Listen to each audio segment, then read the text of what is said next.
नमस्कार दोस्तों, आज हम आपको कर्नाटक के बारे में कुछ ऐसे आश्चर्यजनक तथ्य बताएंगे जिनके बारे में शायद ही आपने सुना होगा।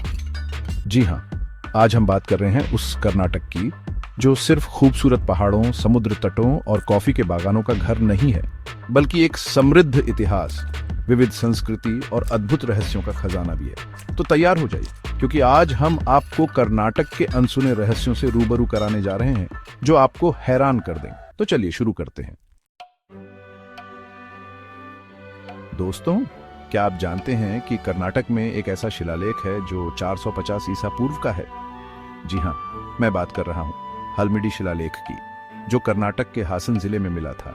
यह शिलालेख इसलिए खास है क्योंकि यह कन्नड़ भाषा में लिखा गया सबसे पुराना अभिलेख है। यह शिलालेख सातवाहन राजा सातकर्णी प्रथम के शासन काल का है और इसमें राजा के शासन और उपलब्धियों का वर्णन मिलता है। हल्मिडी शिलालेख न केवल कर्नाटक के इतिहास बल्कि पूरी कन्नड़ भाषा और संस्कृति के लिए एक महत्वपूर्ण कड़ी है। यह शिलालेख इस बात का प्रमाण है कि कन्नड़ भाषा कितनी प्राचीन और समृद्ध है। कर्नाटक को मंदिरों की भूमि भी कहा जाता है और यहाँ के मंदिर अपनी भव्यता और कलात्मकता के लिए विश्व प्रसिद्ध हैं। लेकिन क्या आप जानते हैं कि भारतीय मंदिर वास्तुकला का उद्गम स्थल कहाँ है? जी हाँ, मैं बात कर रहा हूँ बादामी, ऐहोल और पट्टाडकल की, जो कर्नाटक के बागलकोट जिले में स्थित हैं। ये तीनों स्थान चालुक्य वंश की राजधानी रहे हैं और यहाँ के मंदिर नागर, द्रविड़ और वेसर शैली का अद्भुत मिश्रण प्रस्तुत करते हैं। बादामी के गुफा मंदिर, ऐहोल का दुर्गा मंदिर और पट्टाडकल का विरूपाक्ष मंदिर, ये सभी मंदिर भारतीय वास्तुकला के बेहतरीन नमूने हैं। दोस्तों, क्या आप जानते हैं कि 14वीं से 16वीं शताब्दी में दुनिया का सबसे अमीर साम्राज्य कौन सा था? जी हाँ, मैं बात कर रहा हूँ विजयनगर साम्राज्य की, जिसकी राजधानी हम्पी थी। हम्पी आज यूनेस्को विश्व धरोहर स्थल है और यहाँ के खंडहर आज भी उस दौर की भव्यता और समृद्धि की कहानी कहते हैं। विजयनगर साम्राज्य अपनी कला, संस्कृति और व्यापार के लिए प्रसिद्ध था। यहाँ के शासक कला और साहित्य के संरक्षक थे और उनके शासन काल में कई मंदिर, महल और अन्य भव्य इमारतों का निर्माण हुआ। हम्पी आज भी पर्यटकों के लिए आकर्षण का केंद्र है और यहाँ आकर आप इतिहास के सुनहरे पन्नों को अपनी आंखों से देख सकते हैं। चैप्टर 4, हम्पी के संगीतमय स्तंभ पत्थरों का संगीत। हम्पी के विट्ठल मंदिर में एक ऐसा रहस्य छुपा है जो आज भी लोगों को हैरान करता है। जी हाँ, मैं बात कर रहा हूँ हम्पी के संगीतमय स्तंभों की। विट्ठल मंदिर में पत्थर के बने हुए ऐसे स्तंभ हैं जिन्हें थपथपाने पर संगीत निकलता है। इन स्तंभों को इस तरह से बनाया गया है कि प्रत्येक स्तंभ से एक अलग ध्वनि निकलती है। कहा जाता है कि इन स्तंभों का इस्तेमाल मंदिर में होने वाले नृत्य और संगीत के कार्यक्रमों में किया जाता था। हालांकि आज इन स्तंभों को बजाना मना है, लेकिन ये स्तंभ आज भी अपनी अद्भुत कलाकारी से लोगों को मंत्रमुग्ध कर देते हैं। चैप्टर 5, बसवन्ना का अनुभव मंडप, लोकतंत्र का प्राचीन स्वरूप। दोस्तों, क्या आप जानते हैं कि दुनिया की पहली संसद कहां बनी थी?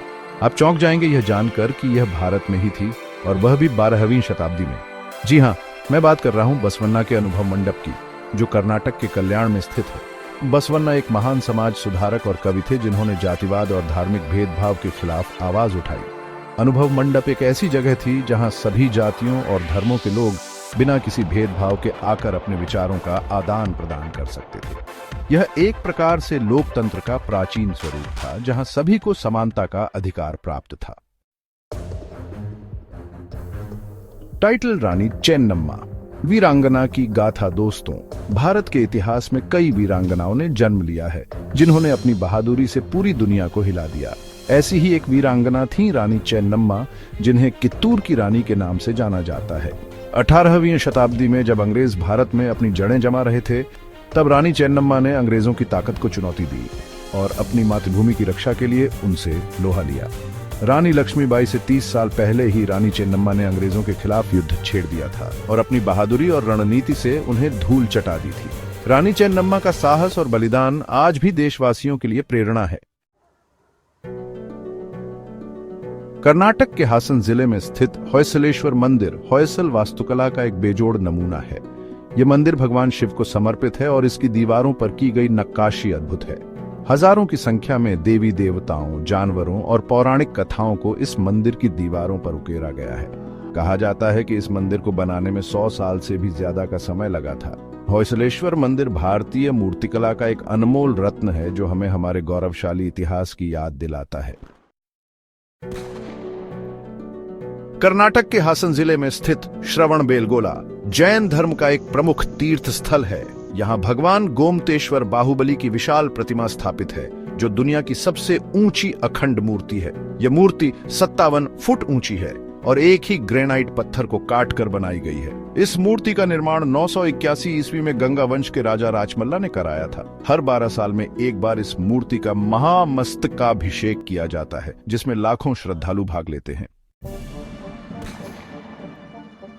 कर्नाटक के तट पर स्थित तलकाड कभी एक समृद्ध बंदरगाह शहर था। कहा जाता है कि यह शहर अपनी खूबसूरती और समृद्धि के लिए प्रसिद्ध था, लेकिन एक श्राप के कारण यह शहर रेत के नीचे दब गया। स्थानीय लोगों का मानना है कि यह शहर अभी भी रेत के नीचे मौजूद है और कभी कभी इसकी झलक मिलती है। हालांकि इस शहर के अस्तित्व का कोई ठोस प्रमाण नहीं मिला है, लेकिन फिर भी यह रहस्य लोगों को अपनी ओर आकर्षित करता है। दोस्तों, कन्नड़ भाषा के इतिहास में कदंब वंश का बहुत बड़ा योगदान है।